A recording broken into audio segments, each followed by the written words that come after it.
আর এই বিষয়টা আমাকে খুব পীড়া দিচ্ছে ভিতর থেকে, যেটা আমাদের আচরণ, আমরা যে এত বেশি মানে দাসত্বের একটা ইয়াতে চলে আসছি, মেজাজটা আমাদের দাসত্বের মধ্যে চলে আসছে।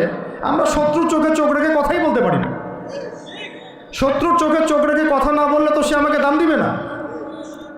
কই, সে তো চায়নার সাথে এসব ডিল করতে পারে না, সে তো ইভেন পাকিস্তানের সাথেও তো পারে না। পাকিস্তানে কি খুব মুসলিমদের ঐক্য আছে নাকি? না, নাই তো। ওর ইন্টারনাল অবস্থা তো আমাদের চেয়ে অনেক সময় খারাপ। কয়েকটা পারমাণবিক বোম আছে, এই কারণে তার দিকে তাকাতে পারে না। স্বাধীনতার 50 বছরে কয়টা মিসাইল তৈরি করলেন? একটাও তো তৈরি করার ফিকির করবেন না। তাহলে বিগত 50 বছরের ইতিহাস যদি আমরা ঘাঁটি, তাহলে দেখব যে যত রকমের মানব রচিত তন্ত্রমন্ত্র আছে, এই তথাকথিত গণতন্ত্রই বলেন, আর এই জাতীয়তাবাদের কথাই বলেন, আর এই তথাকথিত ধর্মনিরপেক্ষতাবাদ, আর এই কমিউনিজম যা আছে সব ফেল করেছে। পশ্চিমা সব মতবাদ এখানে এমনভাবে ফেল করেছে যেটা ইতিহাসে বিরল। তাহলে একটা মাত্র পথ আপনাদের সামনে এখন খোলা আছে, যেই পথ দিয়ে এই সমস্ত সমস্যার সলিউশন আনা সম্ভব। সেই পথটাই হচ্ছে ওই যে লেখা আছে, সিরার আলোকে উম্মার সংকট নিরসন করা। সিরাতের আলোকে যদি উম্মার সংকট নিরসন করতে না পারি, আর কোনো রাস্তা আমাদের সামনে খোলা নাই। দিন কায়েমের শর্ত 3টা বলেছেন না? 3 নম্বর শর্তটাই হচ্ছে এটা যদি ইবাদত হয়, দিন কায়েম যদি একটা ইবাদত হয়ে থাকে, তাহলে সেই ইবাদত কবুল হবে শুধু একজন ব্যক্তির তরিকায়। কার তরিকায়? মুহাম্মদ রাসূলুল্লাহ সাল্লাল্লাহু আলাইহি ওয়াসাল্লামের তরিকায়। ইবাদত হতে হবে এক আল্লাহর জন্যে, হালাল রিজিক থাকতে হবে, এবং তরিকা হতে হবে কার? মুহাম্মদ রাসূলুল্লাহ সাল্লাল্লাহু আলাইহি ওয়াসাল্লাম। তো মুহাম্মদ সাল্লাল্লাহু আলাইহি ওয়াসাল্লামের তরিকাই হচ্ছে সিরাত, যেটার মধ্য দিয়ে আমরা দিন কায়েম করবো ইনশাআল্লাহ। আর কোনো রাস্তা খোলা নাই। যত তন্ত্রমন্ত্র নিয়ে আসো, যত তন্ত্রমন্ত্র, এখন তো 4টা-5টা আছে, আরও যদি নতুন কোনো তন্ত্রমন্ত্র নিয়ে আসে, তারপরেও এই জাতির মুক্তির কোনো পথ নাই সিরাত ছাড়া। এখন আমাদেরকে আগে সিরাত পড়তে হবে ভাই, সবাইকে আগে সিরাতটা পড়তে হবে। সিরাত পড়লে পরে আপনারা বুঝতে পারবেন যে ইনশাআল্লাহ তাআলা কোন পথে আমাদেরকে হাঁটতে হবে। এখানে টপিক অনেক ডিপ দেওয়া হয়েছে, অত ডিপে গেলে আমাদের সারা রাত চলে যাবে। আমি শুধু ভাষা কয়েকটা পয়েন্ট বলতেছি, একটু মনোযোগ দেন। নবী সাল্লাল্লাহু আলাইহি ওয়াসাল্লাম যখন থেকে কাজ শুরু করেছেন, কাজ বলতে আমি দাওয়াতের কাজ বোঝাচ্ছি, তখনকার সমাজটা কিন্তু আমাদের মতো এতটাও মানে কমফোর্টেবল ছিল না। একটা অমুসলিম রাষ্ট্রে তিনি দাওয়াতের কাজ শুরু করেছেন। মক্কা কি ছিল? একটা মুসলিম রাষ্ট্র না অমুসলিম রাষ্ট্র? অমুসলিম একটা রাষ্ট্রে তিনি অ্যাজ এ নবী তার দাওয়াতের কাজ শুরু করেছেন। সুবহানাল্লাহ। এবং তিনি সেই রাষ্ট্রের একজন পরিচিত ব্যক্তিত্ব, যাকে আস-সাদিক আল-আমিন বলে ডাকা হয়, যার আগেও কোনো গুনাহ নাই, পরেও কোনো গুনাহ নাই। এমন একজন ব্যক্তিত্ব তিনি, যার আগেও কোনো গুনাহ নাই, পরেও কোনো গুনাহ নাই, এবং তিনি একটা অমুসলিম রাষ্ট্রে ওহী প্রাপ্ত হয়ে দাওয়াতের কাজ শুরু করলেন। আর আমরা তো মুসলিম রাষ্ট্রে বসে আছি, আমরা তো মক্কায় নাই। আমরা কি মক্কায় আছি? আমরা তো মক্কায় নাই। যদি মক্কায় না থাকি, তাহলে এইরকম নতজানু পররাষ্ট্রনীতি কেন? আমরা যদি মক্কার মতো পরিবেশে না থাকি, তাহলে এত নতজানু পররাষ্ট্রনীতি কেন? তাহলে ভারতের মধ্যে আমাদের যে মুসলিম ভাইরা আছে, তারা কি করবে? তাহলে ভারতের যে মুসলিম ভাইরা আছে, তারা কি করবে? তারা কি ওদের পা ধরে ইয়ে করবে, সালাম করবে? হিন্দুদের পা ধরে সালাম করবে? বলেন তো। আমরা তো একটা মুসলিম রাষ্ট্রে আছি, তো মুসলিম রাষ্ট্রে থাকতে এত নতজানু পররাষ্ট্রনীতি কেন? এত দাসত্বের শৃঙ্খল কেন? তো তিনি দাওয়াতের কাজ শুরু করেছেন প্রথম কি দিয়ে, এটা একটা ফ্যাক্ট। আমরা আসলে আলোচনাগুলো আপনাদের চাইতে তাদের শোনা দরকার, যারা আলোচনা যারা করে। মানে আমি চাই বেশি বেশি তাদের সাথে কনভারসেশন করতে, যারা উম্মাকে নিয়ে ফিকির করেন, দাওয়াতের কাজ করতে যান, বা মুআল্লিম বা আলেম বা হাফেজ, তাদের সাথে কথা বলা দরকার। তাদেরকে আগে বোঝানো দরকার বিষয়গুলো। অনেকেই বুঝেন না। অনেকে বায়াবিও দাওয়াতি কাজ করছেন উইদাউট এনি প্ল্যাটফর্ম। অনেকে দাওয়াতি কাজ করছেন উইদাউট এনি কানেকশন উইথ ওলামা। আলেমদের সাথে কোনো কানেকশন নেই, দাওয়াতের কাজ করতে আসেন, একটা বায়াবিও প্ল্যাটফর্ম ক্রিয়েট করে রাখতেছেন। তো আমাদেরকে আগে তাদের সাথে কথাবার্তা বলা দরকার, যে মৌলিকভাবে আমরা আসলে কীভাবে আগাবো আর কি। প্র্যাকটিক্যাল কথায় আসেন। এই যে আমরা এতগুলো কথা বলছি না, আমি আপনাদেরকে পুরো পথ পদ্ধতি এখানে গিলায় খাওয়াই দিতে পারবো, কিন্তু বিশ্বাস করেন গিলে খাওয়ার পরে আপনি কিছুই করতে পারবেন না। কেন পারবেন না? আপনার কোনো অ্যাসোসিয়েশন নাই, কোনো ফাউন্ডেশন নাই, কোনো সংগঠন নাই, কোনো রাজনৈতিক ক্ষমতা নাই, কোনো রাজনৈতিক দলও নাই, রাজনৈতিক কোনো অ্যাপ্রোচও নাই। কিন্তু একটা সেকুলার রাজনৈতিক দল আপনার চেয়ে ভালো ফিল্ড ওয়ার্ক করতে পারবে, কারণ তার চেইন অফ কমান্ড আছে। আমাদের তাওহীদপন্থীদের কোনো চেইন অফ কমান্ডই নাই। বলে আসতেছি বিগত 5 বছর 10 বছর থেকে একই বয়ান, মাথায় ঢুকে না জিনিসটা। চেইন অফ কমান্ড বলে একটা কিছু আছে, যেখানে একজন আমির নাই, যেখানে একজন ইমারা নাই, একটা আমির নাই, আস-সামউ ওয়া তাআ নাই, বায়আ নাই, যেখানে শুনলাম মানলাম আনুগত্য করলাম, আমির মামুর জামা ইমার এগুলো নাই, সেখানে তো চেইন অফ কমান্ড আসবে না। তাবলিগ জামাত কাজ করছে না? করছে কি না? একটা শুরা পর্ষদ আছে না, শুরায়ে নিজামি আছে না, আমির আছে না, কাজ করতেছে, ফলাফল পাচ্ছে মাশাআল্লাহ।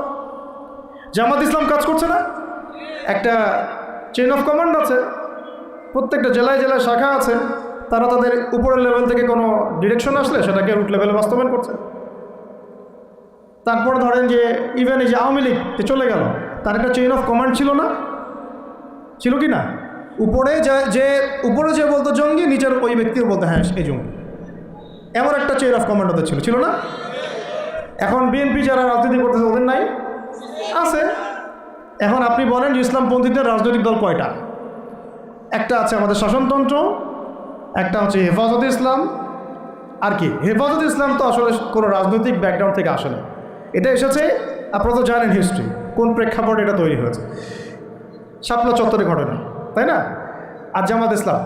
আর কথা হচ্ছে যে আমাদের তো মানে পৃথক পৃথক প্ল্যাটফর্মগুলোর মধ্যে একটা ঐক্যবদ্ধ সমন্বয় সবার আগে দরকার, তারপরে আমাদের একটা বৃহত্তর চেইন অফ কমান্ড দরকার। তখন কি হতো যে উপর থেকে একটা কিছু ছেড়ে দিলে একদম নিচ পর্যন্ত আসতে সময় লাগতো না। এখন এগুলোর বাইরে আমার যারা চান যে না কোরআন এবং হাদিস, ইসলামী ইমারা শরিয়া এগুলো বাস্তবায়ন হবে, দাওয়াতের সাথে সাথে জিহাদ থাকতে হবে, এবং আমরা কোনো গণতন্ত্র সেকুলারিজম এইসব পশ্চিমা আদর্শে যাব না, তারা ফেসবুকে বায়োবিও ঘুরে বেড়াচ্ছেন। সবাই ফেসবুকে বায়োবিও ঘুরে বেড়াচ্ছেন, ইউটিউবে ইন্ডিভিজুয়ালি কাজ করছেন, সবার নিজস্ব স্বতন্ত্র মার্কাস মাকতাবা ইত্যাদি, কোনো সমন্বিত প্রয়াস নাই। এইভাবে তো হবে না। এভাবে কি হবে? সর্বোচ্চ এককভাবে কিছু দাওয়াত দেওয়া যাবে, কিন্তু নবী সাল্লাল্লাহু আলাইহি ওয়াসাল্লাম ওহী প্রাপ্ত হওয়ার পরেই দাওয়াতের যে কাজ শুরু করলেন, এটাই চেইন অফ কমান্ড। সুবহানাল্লাহ। একটা জামার মধ্যে তিনি সবাইকে নিয়ে আসছেন। খেয়াল করে দেখেন, প্রথম ওহী আসলো কি সংক্রান্ত? ইকরা বিসমি রাব্বিকাল্লাযী খালাক। এই তো পড়ুন আপনার রবের নামে যিনি আপনাকে সৃষ্টি করেছে। তো পড়া তিনি কি পড়তে পারতেন? তিনি তো পড়তেও পারতেন না। তিনি তো বলছিলেন যে মা আনা বিকারি, আমি তো পড়তে জানি না, তারপরে তাকেই পড়তে বলা হচ্ছে।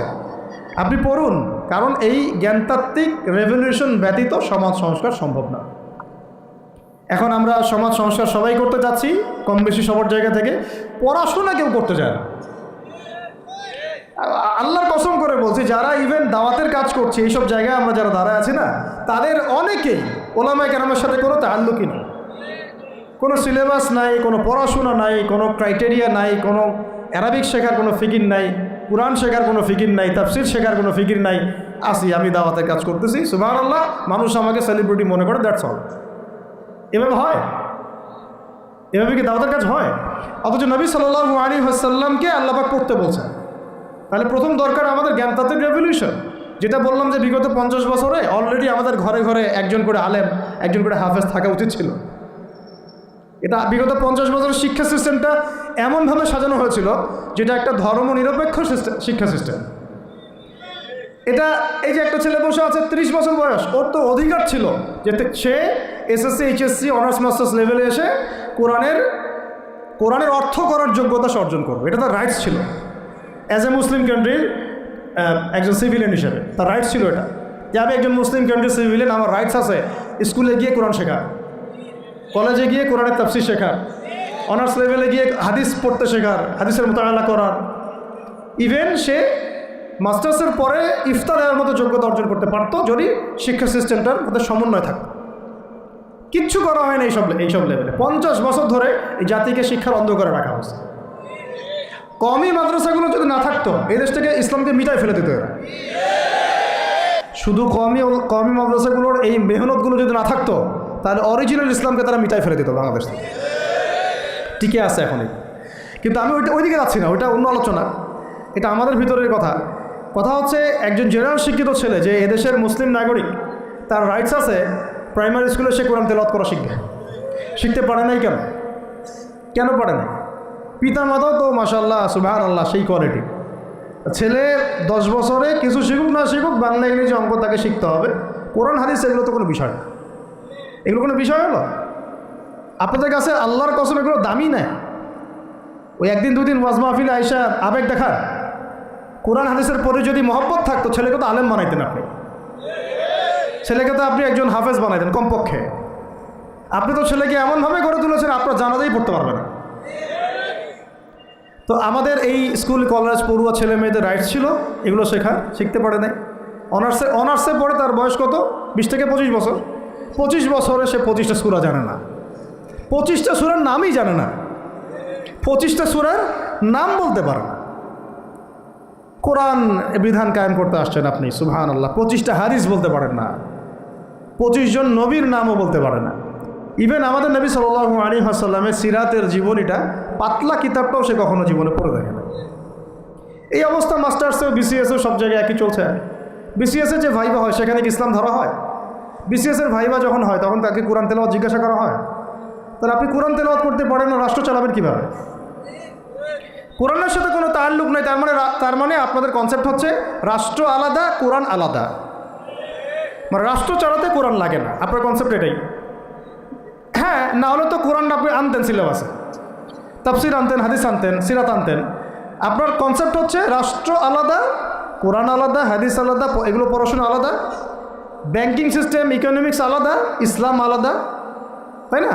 রাজনীতি আলাদা, ইসলাম আলাদা, তারপরে সংস্কৃতি আলাদা, ইসলাম আলাদা, শিক্ষানীতি আলাদা, ইসলাম আলাদা। এই কনসেপ্ট হচ্ছে এদেশের 90% মানুষের কনসেপ্ট। এরা সবাই শিরকের মধ্যে আছে, আল্লাহর কসম করে বলতেছে, এরা সবাই শিরকের মধ্যে আছে। এরা সবাই ধর্মনিরপেক্ষ, সেকুলার। বাদ দিয়ে আমরা যারা দাড়ি টুপিওয়ালা কিছু মানুষ আছি, আমরা একটু মৌলবাদী চিন্তা করি আর কি। আমরা চিন্তা করি যে ইসলাম ব্যক্তিগত জীবনেও থাকবে, সংস্কৃতির মধ্যেও থাকবে, শিক্ষানীতিতেও থাকতে হবে, অর্থনীতিতেও থাকতে হবে, ইভেন রাজনীতির মধ্যেও থাকতে হবে। এই কনসেপ্টে না আসলে এখনো মুসলমান হনই নাই। এই কনসেপ্টে না আসা মানে এখন পর্যন্ত কালিমা লা ইলাহা ইল্লাল্লাহ এটা বুঝেনি নাই, আপনি মুখে পড়েছেন, দ্যাটস অল। এই কারণেই তো লা ইলাহা ইল্লাল্লাহ পড়ার পরেও মোদির পা চাটেন বসে বসে। এই কারণেই, কারণ ওই লা ইলাহা ইল্লাল্লাহ তো আপনাকে ওটা শিখাই নাই যে আপনি এক আল্লাহর সার্বভৌমত্বের স্বীকৃতি দেন নাই। এই হলো সমস্যাগুলো। তো সমস্যার গোড়ায় অনেক কথা আছে। এখন নবী সাল্লাল্লাহু আলাইহি ওয়াসাল্লাম কিন্তু দাওয়াতের কাজটা, এই যে সিরাতের আলোকে যেটা বলছেন সমাজ সংস্কার এবং দিন প্রতিষ্ঠা এবং সমকালীন সব সংকট দূর করা, এটা শুরু করতে হবে জ্ঞানতাত্ত্বিক রেভলিউশন থেকে। পড়াশোনা করা শুরু করে দেন, আদারওয়াইজ আপনাদের সামনে ধ্বংস ছাড়া কিচ্ছু বাকি নেই। কী পড়াশোনা করবেন? অবশ্যই ইসলামিক কারিকুলাম থাকতে হবে। এরপরে আপনি জেনারেল লাইনের পড়াশোনা করেন, কোনো সমস্যা নেই। আর এই পড়াশোনা একা একা করা যাবে না, উস্তাদের সহবত লাগবে, ওলামা কেরামের সহবত লাগবে।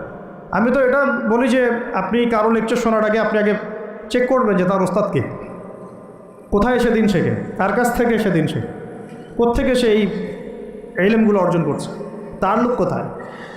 আবেগে ভাসলে হবে না এখন বিষয়টা। তো পড়াশোনার এখন যে আরও 20 বছর পড়াশোনা না করে আমি কোনো কাজ করতেই পারবো না এমনটাও না, কিন্তু পড়াশোনা আগে শুরু করা। এখন আপনার কাজ পড়াশোনা শুরু করা, ইকরা বিসমি রব্বিকাল্লাযী খলাকের হক আদায় করা এবং ওস্তাদের সহবতে থাকা। যেমন জেনারেল লাইনে পড়েছেন 20 বছর, একা একা কি পড়েছেন না, প্রতিষ্ঠানে গিয়েছেন, ডেইলি ক্লাস করেছেন, টিচারের সহবতে ছিলেন, বেতন দিয়েছেন, মেসে থেকেছেন, তারপরে আরও কি করেছেন? বাবার জমি বিক্রি করে দিয়েছেন, বাবা মায়ের জমি বিক্রি করে। সেম অন্ততপক্ষে এতটুকু যতটুকু আপনি জেনারেল লাইনের জন্য করেছেন, জেনারেল লাইনে যদি যতটুকু করেছেন, ত্যাগ, শ্রম, মেধা খরচ, কষ্ট স্বীকার করা, এর যদি অর্ধেকও যদি দিন শিক্ষার জন্য করতে না পারেন, আপনি নিজেও মুনাফেক। আমরা নিজেরাও মুনাফেক তখন। বেশক আমাদের মধ্যে নেফাকি আছে, সুবহানাল্লাহ। আপনি একটা ডিগ্রির জন্য একেবারে 20 বছর ঢালতে পারেন, 20 কোটি টাকা ঢালতে পারেন, বাপের জমি বিক্রি করতে পারেন, মেসে থাকতে পারেন, ঢাকা বিশ্ববিদ্যালয়ের সেই লাইফ লিড করতে পারেন, এক বিছানায় দুইজন থাকি, ফ্লোরের মধ্যে ফ্লোরিং করে থাকা, হাজার হাজার লাখ লাখ টাকা খরচ করা, কষ্ট করে সকালে ওঠা, রাত জাগা, পড়া, পরীক্ষা দেওয়া, অ্যাসাইনমেন্ট, কত কি। আমি তো জানি এগুলো, আপনারা তো অনেকে না জানেন, আমি তো জানি, আমরা তো ইউনিভার্সিটিতে পড়ছি। এই পরিশ্রমগুলো আপনি করছেন অনলি ফর একটা সার্টিফিকেট আর একটা চাকরির জন্যে, আর এর 10% কেন 5% আপনি করতে চান না দিনই শিক্ষার জন্যে। তো আমি মোনাফেক না হলে এই পৃথিবীতে আর মোনাফেক কে আছে? তো এই মোনাফেকদেরকে দিয়ে আপনি দিন কায়েম করবেন নাকি? শোনেন, আবেগ দিয়ে বিপ্লব হয়। আবেগ দিয়ে কী হয়? আবেগ দিয়ে বিপ্লব হতে পারে, আবেগ দিয়ে শরিয়া খিলাফা কায়েম হয় না। আবেগই হয়ে একটা বিপ্লব হতে পারে, কিন্তু আবেগ দিয়ে শুধু আবেগ দিয়ে শরিয়া খিলাফা কায়েম হবে না। শরিয়া খিলাফা কায়েম হয়েছে কাদের হাতে? সাহাবিদের হাতে। কাদের হাতে? আমাদের জিন্দেগি যখন সাহাবিওয়ালা হবে তখন শরিয়া কায়েম হবে। চল, পড়াশোনা করে না, সাহাবিওয়ালা জিন্দেগি কীভাবে যাপন করবে?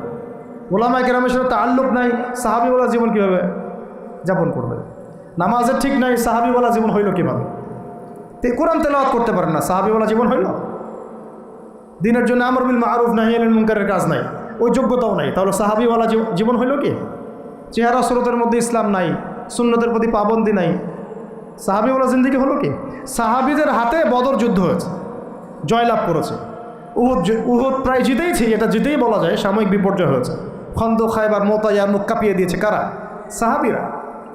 তো সাহাবিওয়ালা ইমান, সাহাবিওয়ালা আমল, সাহাবিওয়ালা আখলাক, সাহাবিওয়ালা মেহনত হলে পরে বাংলার মাটিতে দিন কায়েম হবে। চল, না হওয়া পর্যন্ত এই লাভঝাপ করতে থাকা, আজকে এই বিষয় কালকে ওই বিষয়, আজকে এই ইস্যু কালকে এই ইস্যু, এগুলোই চলতে থাকবে। আমরা এটা চাই না। আমরা চাই এখন যেহেতু দাওয়াতের একটা সুবর্ণ সুযোগ আমাদের সামনে এসেছে, এখন যেহেতু আল্লাহ পাক, এটা আল্লাহ পাকের রহমত, এখানে সবাই ক্রেডিট নেওয়ার প্রতিযোগিতায় লিপ্ত আছে। আমার ক্রেডিটে হয়েছে, আমি এই করেছি, আমি সেই করেছি। এখন তো এমন দেখা যাচ্ছে যে ওই সময় কিছু বলেও নাই, সেও এসে এখন প্রধান উপদেষ্টার পাশ আটতেছে বসে বসে। কি সুবহানাল্লাহ! মানে রক্ত দিল এক ভাই, মানে বছরের পর বছর কারাগারে পচে মরল একদল, বছরের পর বছর, দিনের পর দিন, মাসের পর মাস আয়না ঘরে ধুকে ধুকে মরল আর একদল। ঠিক আছে, বললাম তখন থেকে বের হলে কেউ সুস্থ থাকে না। বছরের পর বছর মামলা মোকদ্দমা সচ্ছে একদল, এক একজনের ঘাড়ে 3টা 4টা 5টা 10টা 20টা করে মামলা। হ্যাঁ, তারপরে বছরের পর বছর এই ফ্যাসিজমের বিরুদ্ধে দাঁড়ানোর কারণে দেশ থেকে বিতাড়িত হয়েছে একদল, হয় নাই? শাপলা চত্বরে রক্ত দিয়েছে আর একদল। তারপরে এই ছাত্র ভাইদের হাজার হাজার পঙ্গু হয়ে পড়ে আছে বিভিন্ন জায়গায় আর একদল, আর শত শত মানুষ রাস্তায় প্রাণ দিল আর একদল, আর উড়ে এসে জুড়ে ক্ষমতায় বসলো আর একদল। সার্কাস চলতেছে, এবং এখন তাদের লেজুর ভিত্তি করতেছে আরেক দল, তাদের লেজুর ভিত্তি করতেছে নতুন আর একটা সম্প্রদায়, নতুন এক প্রাণী। তা চক্ষুর লজ্জাও নাই এদের, চক্ষুর লজ্জাটুকুও না। এক তাগুত ছিল, সেই তাগুত আল্লাহ বিরোধী কাজ করত, কিছু ভাই এর প্রতিবাদ করত, যারা প্রতিবাদ করতো ওদেরকে এরা বলতো খারেজি, এদের মানহাজ ঠিক নাই, আকীদা ঠিক নাই, এরা উগ্র, ইত্যাদি ইত্যাদি। এবং তাদের কারণেই কিন্তু এই ভাইগুলোকে আয়না করে যেতে হয়েছে, এটা খোলামেলা বলে দিলাম। এদের কারণেই এই ভাইদেরকে কোথায় যেতে হয়েছে? আয়না করে যেতে হয়েছে। তারপরে ছাত্র ভাইরা দেখা গেল যে বিপ্লব করে, প্রতিবাদ করে একদম সরকার ফেলে দিল। ফেলে দেওয়ার পরে যখন আবার নতুন কেউ আসলো, এই নতুন যারা আসলো তাদের পাচাটা আবার ফরজ হয়ে গেল। তখন হইল ফতোয়া কি? সরকার আনুগত্য করা ফরজ। এই চলতেছে, ইসলাম শিখতেছেন এদের কাছ থেকে আপনারা অনেকেই।